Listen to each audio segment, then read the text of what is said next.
ఓం నమో వెంకటేశాయ. ఆరోగ్య సోపానం కార్యక్రమానికి స్వాగతం.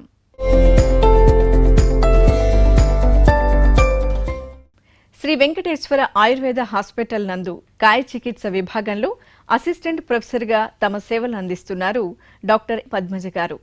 ఈరోజు జీవనశైలిలో మార్పుల వల్ల వచ్చే వ్యాధుల గురించి, అలాగే వాటి ట్రీట్మెంట్ గురించి వివరించనున్నారు. డాక్టర్ గారు నమస్కారం అండి. నమస్తే అండి. డాక్టర్ గారు, జీవనశైలిలో వచ్చే మార్పుల వల్ల ఎటువంటి వ్యాధులు వస్తాయో తెలియజేస్తారా? ప్రస్తుతం సమాజంలో జీవనశైలి చాలా మారింది. ఒకప్పుడు ఒక 70-100 సంవత్సరాల కింద ఉన్న జీవనశైలికి ఇప్పటికీ చాలా తేడా వచ్చింది. సో ప్రస్తుతం సమాజంలో వ్యాయామం అనేది చాలా తగ్గిపోయింది. అంతేకాదు డైట్ హ్యాబిట్స్ కూడా చాలా చేంజ్ అయిపోయాయి. దానివల్ల చాలా రకాలైనటువంటి వ్యాధులు అనేది ఎక్కువగా వస్తున్నాయి.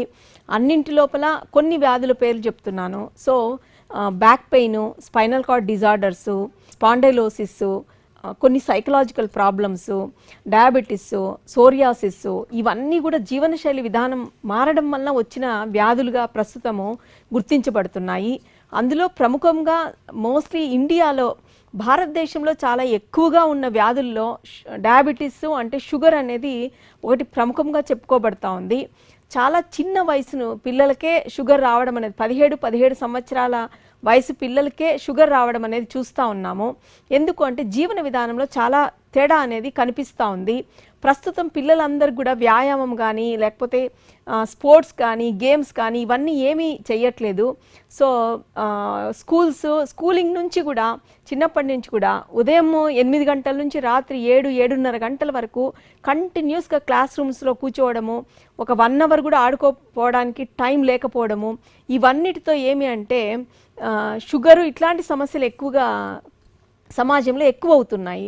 సో వాటిని గుర్తించడం చాలా ఇంపార్టెంట్ అని అనుకుంటున్నాను.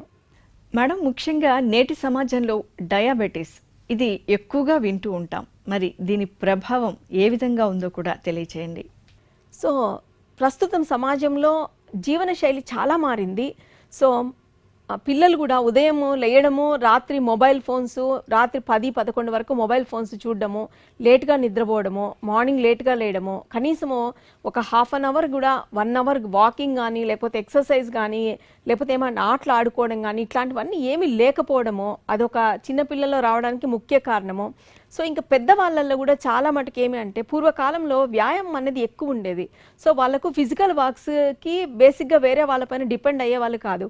సో ప్రస్తుతం సమాజంలో ఏమేంటి, అందరికీ అన్ని మిషనరీసు, వాషింగ్ మిషన్లు, తర్వాత ఇవన్నీ వచ్చేస్తున్నాయి మిషనరీస్. ఫిజికల్ వర్క్ అనేది అంత లేకుండా పోయింది. వ్యాయామం చాలా ఇంపార్టెంట్. ఇప్పుడు మనం ఏదన్నా డైట్ కానీ, మార్నింగ్ బ్రేక్ఫాస్ట్ కానీ, ఆఫ్టర్నూన్ లంచ్ కానీ తీసుకున్నాం అనుకోండి, రైస్ తీసుకున్నప్పుడు మనకు ఎక్సర్సైజ్ కంటిన్యూగా మినిమం అన్నా ఉంటూ ఉంటే, వాకింగ్ అవి ఉంటే షుగర్ లెవెల్స్ ఒక్కసారి షూటప్ అవ్వవు. సో షూటప్ అవ్వకపోవడం వల్ల రక్తంలో షుగర్ అనేది నియంత్రణలో ఉంటుంది. కానీ ప్రస్తుతము అవన్నీ పరిస్థితులు లేవు కాబట్టి సమాజంలో షుగర్ శాతము ఎక్కువగా చూడడానికి కారణమవుతా ఉంది. డాక్టర్ గారు, ఈ డయాబెటీస్ను ఎలా గుర్తించాలి, అలాగే ఏ వయసు నుంచి ఈ డయాబెటీస్ లక్షణాలు ఉంటాయో కూడా తెలియచేస్తారండి? సో ప్రస్తుతం అయితే సమాజంలో ఇప్పుడు ప్రజెంట్ మేము చూస్తున్న కేసెస్ అయితే 15-17 సంవత్సరాల నుంచే డయాబెటీస్ అనేది డయాగ్నోస్ అవుతా ఉంది. దానికి మెయిన్ రీజన్ అంటే చెప్పాను కదా, జీవనశైలి విధానం మారిపోయింది ప్రజెంట్. సో కాబట్టి అందరికీ వస్తూ ఉంది. అంతేకాదు పిల్లల్లో స్ట్రెస్ ఎక్కువగా మౌంట్ అయిపోయింది అనుకోండి, స్ట్రెస్ లెవెల్స్ ఎక్కువగా పెరగడం వలన రక్తంలో కార్టిజోన్స్ అనేవి రిలీజ్ అవుతాయి. కార్టిజోన్స్ అనేవి రక్తంలో షుగర్ శాతాన్ని ఇంక్రీజ్ చేస్తాయి, ఎక్కువ చేస్తాయి. దానివల్ల షుగర్ వచ్చేదానికి ఎక్కువగా అవకాశం ఉంది. కానీ దీన్ని ఫస్ట్ ఎలా గుర్తిస్తారు అంటే, సడన్గా ఎవరైనా కూడా బరువు తగ్గిపోవడము, విపరీతమైన నీరసం రావడము, వాష్రూమ్కి ఒక 3-4 సార్ల కంటే కూడా 8 సార్లు అట్లా కంటిన్యూగా వెళ్ళాల్సి రావడము, ఇవన్నీ సిమ్టమ్స్, ఆకలి విపరీతంగా అవ్వడము. అంతేకాకుండా కొంతమంది అసలు ఈ సిమ్టమ్స్ కూడా కాకుండా ఇంకా లేట్ అయితే కాళ్ళ మంటలు, తిమ్మిర్లు, ఇట్లాంటివి న్యూరలాజికల్ ప్రాబ్లమ్స్ వచ్చిన తర్వాత కానీ డయాగ్నోస్ అవ్వట్లేదు. కొంతమందికి ఏమంటే యాక్సిడెంటల్గా ఏదన్నా వేరే టెస్ట్కి పోయినప్పుడు రొటీన్గా చెకప్ చేసే దాంట్లో బ్లడ్ షుగరు లెవెల్స్ అనేది చూస్తున్నారు. కాబట్టి వాళ్ళకు కొంచెం తొందరగా డయాగ్నోస్ అవుతా ఉందన్నమాట. ఎవరికైనా సరే ఎక్కువగా బరువు తగ్గినా, లేకపోతే వాష్రూమ్కి 4 సార్లు 5 సార్ల కంటే ఎక్కువ పోవాల్సి వచ్చినా, రాత్రిపూట వాష్రూమ్ కనే లేయాల్సి వచ్చినా కూడా, విపరీతమైన వీక్నెస్ ఉన్నా కూడా, విపరీతమైన ఆకలి ఉన్నా కూడా, ఏమన్నా నరాలకు సంబంధించిన తిమ్మిర్లు ఇట్లాంటివి ఏమన్నా కనిపించినా కూడా ఖచ్చితంగా డయాబెటీస్ ఉందేమో అని చెక్ చేసుకోవాల్సిన అవసరం మాత్రం ఎంతైనా ఉంది. సో బేసిక్గా ఏమంటారు అంటే, డయాబెటీస్ అనేది ఆల్రెడీ ఫ్యామిలీలో ఎవరికైనా ఉంటే హెరిడిటరీగా వచ్చేదానికి అవకాశం చాలా ఉంటుంది. కానీ ప్రస్తుతం ఏమి అంటే, ఫ్యామిలీలో ఎవరికి లేకపోయినా కూడా షుగర్ వచ్చేదానికి మాత్రం ఛాన్సెస్ ఎక్కువగానే ఉన్నాయి. ఎందుకు అంటే జీవనశైలి మారిపోయింది. అందుకని డయాబెటీస్ అనేది ఒక్క ఫ్యామిలీలో ఉండాల్సిన అవసరం అయితే లేదు, ఎవరికైనా రావచ్చు. డాక్టర్ గారు, డయాబెటీస్ను ఏ విధంగా ప్రివెంట్ చేయాలి, అలాగే ఆహార పద్ధతుల గురించి కూడా వివరించండి. కొంచెము ఏవైతే సిమ్టమ్స్ చెప్తున్నామో, సో వెయిట్ తగ్గిపోవడం ఇవన్నీ తొందరగా చూసుకున్నప్పుడు బేసిక్గా మనము కొన్ని ఆహారపు అలవాట్లు కానీ, వ్యాయామపు అలవాట్లు కానీ చేసుకోవడం వల్ల, ఆహారపు అలవాట్లు మార్చుకోవడం వల్ల కొంతవరకు, కనీసం అంటే ఒక 4-5 సంవత్సరాల వరకు షుగర్కి సంబంధించిన మెడిసిన్స్, మందులు కానీ లేకపోతే ఇంజెక్షన్స్ కానీ వేసుకోవాల్సిన అవసరం లేకుండా పోస్ట్ పోన్ చేయడానికి మాత్రం ఒక 8-9 ఇయర్స్ కూడా పోస్ట్ పోన్ చేయగలిగిన వాళ్ళు కూడా ఉన్నారనమాట. సో ఖచ్చితంగా జీవనశైలి మార్చుకోవాలా. ఉదయాన్నే నిద్ర లేవడము, సో కనీసం అంటే ఒక 1 అవర్ వాకింగ్ కానీ, లేకపోతే ఏదన్నా స్పోర్ట్స్, షటిలు, కొంచెము చిన్న వాళ్ళైతే షటిలు అట్లాంటి గేమ్స్లో పార్టిసిపేట్ చేయడం కానీ కంటిన్యూగా ఇవి చేయాల్సి వస్తుంది. ప్లస్ షుగర్ వచ్చేదానికి ఛాన్స్ ఉంది అనే వాళ్ళు ఏమి అంటే, ఎక్కువగా స్వీట్స్ అవి తీసుకోకపోవడము, సో కాఫీ, టీస్ ఇవి తగ్గించడము, లేదు అంటే షుగర్లెస్ తీసుకోవడము, జ్యూసెస్లో కూడా షుగర్ లేకుండా జ్యూసెస్ తీసుకోవడము, ప్లస్ డైట్లో రైస్ క్వాంటిటీ, రైస్ నార్మల్గా వైట్ రైస్ కంటే కూడా సో గ్లైసిమిక్ ఇండెక్స్ తక్కువగా ఉండేటివి అనమాట. సో బ్రౌన్ రైస్ కానీ ఇట్లాంటివి తీసుకోవడం వల్ల, బేసిక్గా బ్రౌన్ రైస్ అట్లాంటివి తీసుకున్నప్పుడు ఏమవుతుంది అంటే తొందరగా డైజెస్ట్ అవ్వదు, టైం తీసుకుంటుంది. సో టైం తీసుకోవడం వల్ల స్లోగా షుగర్ అనేది బ్లడ్లోకి రిలీజ్ అవుతుంది అనమాట, మెల్లగా డైజెస్ట్ అవుతుంది కాబట్టి. సో స్లోగా రిలీజ్ అవుతుంది కాబట్టి ఒక్కసారి షుగర్ లెవెల్స్ రక్తంలో పెరిగేదానికి ఛాన్సెస్ చాలా తక్కువ ఉంటాయి. సో అందువల్ల ఏమి అంటే షుగర్ని కంట్రోల్లో ఉంచుకోవచ్చు, తొందరగా మందులు తీసుకోవాల్సినంతటి స్టేజ్కి వెళ్లకుండా మనము ప్రివెంట్ చేయడానికి అవకాశం ఖచ్చితంగా ఉంది. డాక్టర్ గారు, మధుమేహాన్ని మేనేజ్ చేయవచ్చు అంటారా? డయాబెటీస్ బేసిక్గా ఏమి అంటే ఒక్కసారి కంప్లీట్గా డయాగ్నోస్ అయిపోయింది, ఇప్పుడు ప్రివెంట్ చేయడం గురించి చెప్పాను. సో సిమ్టమ్స్ ఏమన్నా కనిపించినాయి అంటే అప్పుడే బ్లడ్ షుగర్ లెవెల్స్ ఇవన్నీ చెక్ చేయించుకొని, దాంట్లో కొన్ని రకాల టెస్ట్లు ఉన్నాయి, జీటీటీ అని, గ్లూకోజ్ టాలరెన్స్ టెస్ట్ అంటారు. ఇట్లాంటివి చేయించుకున్నప్పుడు ఏమి అంటే మీకు ముందుగానే తెలిసిపోతుంది వచ్చే ఛాన్స్ ఉంది అనేది. సో అలా తెలిసిపోయినప్పుడు ఏమి అంటే బేసిక్గా ఖచ్చితంగా డైట్ చేంజ్ అనేది చేసుకోవాలి. సో రైస్ క్వాంటిటీ తగ్గించుకోవాలి. సో మార్నింగ్ బ్రేక్ఫాస్ట్ అయినా కూడా అంతే అనమాట. సో బ్రేక్ఫాస్ట్ జనరల్గా 4 ఇడ్లీస్ తినే ప్లేస్లో 2 ఇడ్లీస్ తినాలి. మళ్ళీ మధ్యలో ఒక 11 o'clock అట్లా ఒక చిన్నది ఫ్రూట్స్ కానీ, ఫ్రూట్స్లో బేసిక్గా డయాబెటీస్ వాళ్ళు ఏవి తీసుకోవచ్చు అంటే పైనాపిల్ తీసుకోవచ్చు, గ్రీన్ యాపిల్ తీసుకోవచ్చు, కొంచెము అన్రైపెండ్ అంటే పూర్తిగా పండినవి కాకుండా బొప్పాయి పండు తీసుకోవచ్చు, నారింజ, తర్వాత నెక్స్ట్ వచ్చేసి బత్తాయి పళ్ళు. సో ఇవి అన్నీ కూడా డైట్లో తీసుకోవచ్చు అనమాట. కివి, సో ఇవన్నీ కూడా ఫ్రూట్స్ తీసుకోవడానికి ఎక్కువగా అవకాశం ఉంటుంది. సో కాబట్టి ఇటువంటివి తీసుకుంటూ 11 o'clock అప్పుడు ఒక షుగర్లెస్ ఒక కాఫీ కానీ, ఒక టీ కానీ, అలాంగ్ విత్ 1 ఫ్రూట్ అనమాట, ఏవైతే నేను మెన్షన్ చేస్తున్నానో ఆ ఫ్రూట్లో ఒకటి తీసుకోవడము. ఆఫ్టర్నూను లంచ్ బ్రౌన్ రైస్ కానీ, లేదు అంటే అప్పుడప్పుడు రాగి సంగటి కానీ, ఇట్లాంటివి మన పూర్వకాలంలో ఏమైతే డైట్స్ మెయింటైన్ చేసేవాళ్ళు, పూర్వకాలంలో మిల్లెట్స్ కూడా ఎక్కువ తీసుకునేవాళ్ళు, వాటిలో షుగర్ కంటెంట్ చాలా తక్కువ ఉంటుంది. సో అవి ఫుల్ క్వాంటిటీ తీసుకున్నా కూడా షుగర్ లెవెల్స్ అనేది పెరిగేదానికి ఛాన్సెస్ తక్కువ. సో ఇటువంటివి డైట్ తీసుకోవడం వల్ల బేసిక్గా మనము డయాబెటీస్ని మేనేజ్ చేసుకోవడానికి వీలవుతుంది. ఆల్రెడీ టాబ్లెట్స్ వరకు వచ్చేసారనుకోండి అంటే blood sugar levels more than 180 first initial స్టేజెస్లో వచ్చినప్పుడు డైట్ కంట్రోల్తోనే మేనేజ్ చేస్తారు ఎవరైనా కూడా. సో డైట్ కంట్రోల్తో మేనేజ్ చేసినప్పుడు 180 కంటే తగ్గిందనుకోండి, 160, 150 అక్కడ వరకు వచ్చిందనుకోండి, సో దాన్ని మేనేజ్ చేసేయచ్చు, కొన్ని ఇయర్స్ కూడా మేనేజ్ చేయొచ్చు డైట్ మార్చుకొని ప్లస్ లైఫ్ స్టైల్ మార్చుకొని. అలా కాకుండా ఈ లైఫ్ స్టైలు ప్లస్ డైట్ ఇవన్నీ కంట్రోల్ చేసినా కూడా మోర్ దాన్ 200కి వచ్చేసింది అనుకోండి బ్లడ్ షుగరు, అప్పుడు ఖచ్చితంగా మెడికేషన్స్ వరకు వెళ్ళిపోవాల్సి వస్తుంది. డైట్ అనేది కూడా చాలా ఇంపార్టెంట్. ఎప్పుడు డైట్ స్కిప్ చేయకూడదు డయాబెటీస్ వాళ్ళు. చాలామందికి తెలియని ఇదేంటి అంటే, సో డయాబెటీస్ వచ్చిన తర్వాత ఉపవాసాలు ఉండడము ఇట్లాంటివి చాలా కాంప్లికేషన్స్కి దారితీస్తాయి. అంతేకాదు డయాబెటీస్ వచ్చింది కదా అనేసి విపరీతమైన వ్యాయామం కూడా ఎప్పుడూ సజెస్టబుల్ కాదు. సో విపరీతంగా వ్యాయామం చేసి కంప్లీట్గా డైట్ కంట్రోల్ చేస్తే డయాబెటీస్లో వచ్చే ఒక కాంప్లికేషన్, దట్ ఈజ్ కీటోఅసిడోసిస్ అనేది ఒక కాంప్లికేషన్ అనమాట. అది వచ్చేదానికి ఛాన్సెస్ ఎక్కువ ఉంటాయన్నమాట. సో కీటోఅసిడోసిస్ వచ్చింది అంటే ఈవెన్ కిడ్నీస్ కూడా డ్యామేజ్ అయ్యేదానికి ఛాన్సెస్ ఎక్కువ ఉంటాయి. కాబట్టి ఉపవాసం అనేది డయాబెటీస్ వాళ్ళు ఎప్పుడూ చేయకూడదు. సో మినిమం మార్నింగ్ బ్రేక్ఫాస్ట్ ఏదన్నా తీసుకోవాలా, తక్కువ తీసుకోవాలా. 11 o'clock అంటే ఒకేసారి డైట్ ఒక్క క్వాంటిటీలో మొత్తం తీసుకోకుండా డివైడెడ్గా తీసుకోవాలా. మార్నింగ్ 8:30, 9 o'clockకి బ్రేక్ఫాస్ట్ తీసుకుంటే 11 o'clockకి సంథింగ్ ఇంకేదైనా ఒక చిన్న ఫ్రూట్ కానీ, ఒక కాఫీ, టీ, బటర్ మిల్క్ అట్లాంటివి తీసుకోవాలా. ఆఫ్టర్నూన్ లంచ్లో చెప్పాను కదా, రాగి సంగటి ఇట్లాంటివి, జొన్న రొట్టెలు ఇట్లాంటివి, దాంట్లో ఫైబర్ కంటెంట్ ఎక్కువగా ఉంటుంది. ఆకుకూరలు ఇట్లాంటివి ఎక్కువగా తీసుకోవాలా. సో ఈ ఆకుకూరలు ప్లస్ ఫైబర్ కంటెంట్ ఉండే ఫుడ్స్ ఎక్కువగా తీసుకోవడం వల్ల ఏమవుతుంది, షుగర్ అబ్జార్ప్షన్ తగ్గుతుంది. సో ఇంటెస్టైన్స్లో షుగర్ అబ్జార్బ్ వెంటనే అవ్వదన్నమాట, స్లోగా అబ్జార్బ్ అవుతుంది. స్లోగా రక్తంలోకి రావడం వల్ల షుగర్ అనేది ఒక్కసారి షుగర్ లెవెల్స్ పెరిగే ఛాన్స్ ఉండదు. సో దాన్ని మేనేజ్ చేసుకోవడం అనేది ఈజీ అవుతుంది. అంతేకాదు ఆఫ్టర్నూన్ లంచ్ అయిపోయిన తర్వాత ఈవినింగ్ కూడా ఏదైనా ఖచ్చితంగా స్నాక్స్ తీసుకోవాలి. సో స్నాక్స్ అంటే ఒక 3-4 సాల్ట్ బిస్కెట్స్ కానీ, ఒక గ్లాస్ బటర్ మిల్క్ కానీ, ఒక కప్పు కాఫీ కానీ, టీ కానీ ఏదైనా తీసుకోవచ్చు.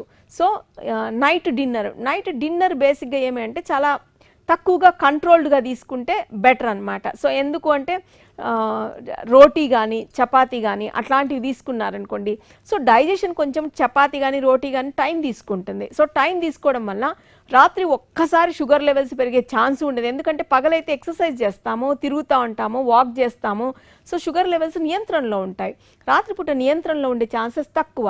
సో అందుకని 12 గంటలు ఏది ఎక్సర్సైజ్ ఉండదు. కాబట్టి డైట్ అనేది చూసుకొని తీసుకోవాలా. రోటీ అట్లాంటివి తీసుకుంటే బెటర్ అనమాట. సో ఈ విధంగా డైట్ కంట్రోల్ని ప్లస్ ఈవినింగ్ ఒక 1/2 hour ఎక్సర్సైజ్ అనేది చాలా ఇంపార్టెంట్. సో ఇవి రెండు చేసుకున్నారంటే మాత్రము షుగర్ జనరల్గా ఏ కాంప్లికేషన్స్ను ఇవ్వదు. కానీ ఏదైతే వ్యాయామము ఎక్సెస్గా చేయకూడదు, ఉపవాసాలు ఇష్టం వచ్చినట్లు ఉండడానికి వీలుండదన్నమాట. సో ఇవి మేనేజబుల్ డిసీజ్ డయాబెటీస్ అనేది. సో మేనేజ్ చేసుకున్నంత కాలం మాత్రం ఎటువంటి కాంప్లికేషన్స్ రాకుండా జీవితం అయితే జరిగిపోతుంది. మేడం, ఎస్వి ఆయుర్వేదిక్ హాస్పిటల్లో ఈ డయాబెటీస్కు సంబంధించి ఎటువంటి ట్రీట్మెంట్ అందుబాటులో ఉందో కూడా తెలియజేయండి. బేసిక్గా మాకు ఆయుర్వేదిక్ హాస్పిటల్కి డయాబెటీస్కి పేషెంట్స్ వస్తున్నారంటే చాలా కాంప్లికేషన్స్ స్టార్ట్ అయిన తర్వాత మా హాస్పిటల్కి అప్రోచ్ అవ్వడం అనేది జరుగుతుందనమాట. ఎందుకు అంటే బేసిక్గా డయాబెటీస్లో ఎక్కువ కాలము మోస్ట్లీ ఒక 10 years పైన అయితే షుగర్ లెవెల్స్ కంప్లీట్గా నియంత్రణలో లేవనుకోండి, ఏదైతే నరాలు ఉంటాయో నరాలకు పైన ఒక మైలిన్ షీత్ అనేది డ్యామేజ్ అవుతుంది. సో డ్యామేజ్ అయినప్పుడు వాళ్ళకు కాళ్ళ మంటలు ఇట్లాంటివన్నీ ఖచ్చితంగా సిమ్టమ్స్ ఉంటాయన్నమాట. సో ఆ సిమ్టమ్స్ రైజ్ అయిన తర్వాత బేసిక్గా మమ్మల్ని అప్రోచ్ అవ్వడం అనేది జరుగుతూ ఉంటుందన్నమాట. కానీ ఒకటి ఏమి అంటే ఒక్కసారి మైలిన్ షీత్ డ్యామేజ్ అయిపోయింది అనుకోండి, దాన్ని మళ్ళీ రీజనరేట్ చేయడం కానీ రీప్లేస్ చేయడం కానీ చాలా కష్టం అనమాట. సో డయాబెటీస్ వచ్చింది అంటే ఇనిషియల్ స్టేజ్ నుంటే ఆయుర్వేదిక్ ట్రీట్మెంట్ కానీ స్టార్ట్ చేసుకున్నారు అంటే కాంప్లికేషన్స్ అయితే రావన్నమాట. సో అలోపతి ఒక్కటే వాడాలా, ఆయుర్వేదిక్ ఒక్కటే వాడాలా అంటే అలోపతి ఆయుర్వేదిక్ రెండు కలిపి వాడడం వలన కూడా ఎటువంటి ప్రాబ్లము లేదు, ఏ విధమైన కాంప్లికేషన్స్ లేవు. కాబట్టి డయాబెటీస్ వచ్చిన వెంటనే ఫస్ట్ నుంచి ఆయుర్వేదిక్ కానీ ట్రీట్మెంట్ కానీ స్టార్ట్ చేశారనుకోండి, ఒకవేళ బ్లడ్ షుగర్ లెవెల్స్ ఇంక్రీజ్ అవడం వల్ల అలోపతి కూడా ఇంటర్వెన్షన్ కంపల్సరీ కొన్ని సమయాల్లో కావాల్సి వస్తుంది. ఎందుకు అంటే సపోజ్ ఒక్కొక్కసారి కంప్లీట్గా ఇన్సులిన్ సెక్రెషనే లేదనుకోండి ప్యాంక్రియాస్ అనే ఆర్గాన్ నుంచి.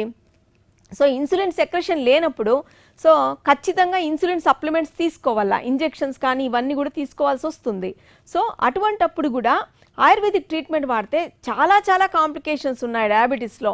మోస్ట్లీ ఏమంటే బ్లడ్ షుగర్ లెవెల్స్ ఎక్కువ అయిపోయినప్పుడు సో రక్తనాళాల లోపల షుగర్ కోటింగ్ అనేది జరుగుతుందనమాట. సో షుగర్ కోటింగ్ జరిగినప్పుడు రక్తనాళాలు సన్నబడ్డం అనేది జరిగిపోతూ ఉంటుంది. సో ఆయుర్వేదిక్ మెడిసిన్స్ ఈవెన్ అలోపతితో పాటు తీసుకున్నప్పుడు ఏమి అంటే ఈ షుగర్ కోటింగ్ రక్తనాళాల్లో లేకుండా ప్రివెంట్ చేస్తుంది. తర్వాత ఒక్కొక్కసారి రక్తనాళాలు స్క్లీరోసిస్ అనేది కూడా డెవలప్ అయ్యేదానికి ఛాన్స్ ఉంటుంది. ఇవన్నీ కూడా ఖచ్చితంగా ప్రివెంట్ చేయొచ్చు. అంతేకాదు డయాబెటీస్లో బేసిక్గా క్రానిక్ డయాబెటీస్లో క్రానిక్ కిడ్నీ ఫెయిల్యూర్ కూడా చూస్తూ ఉంటాము.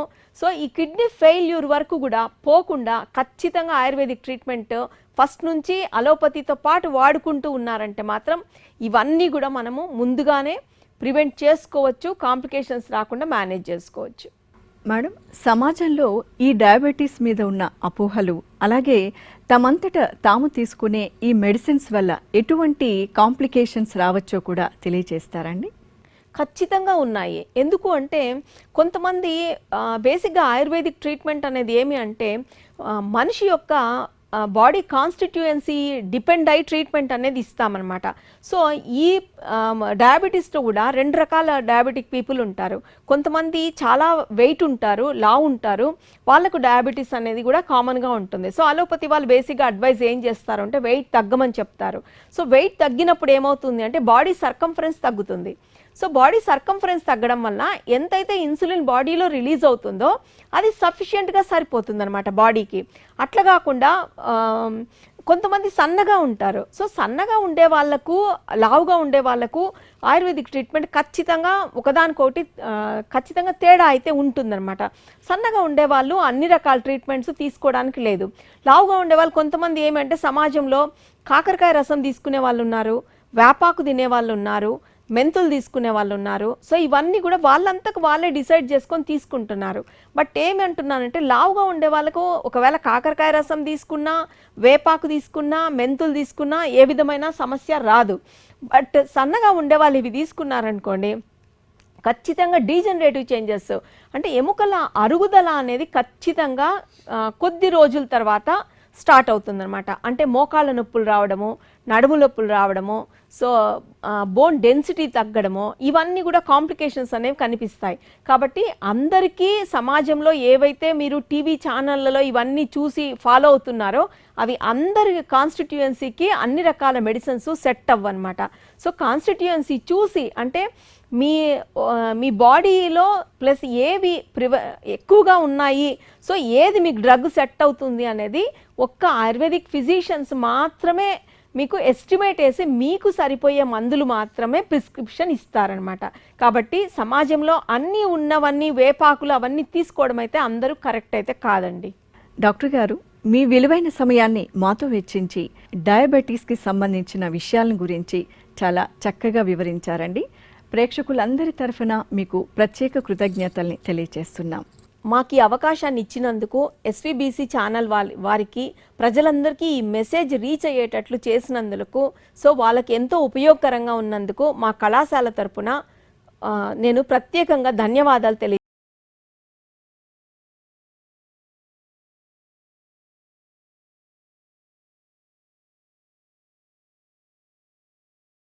Oh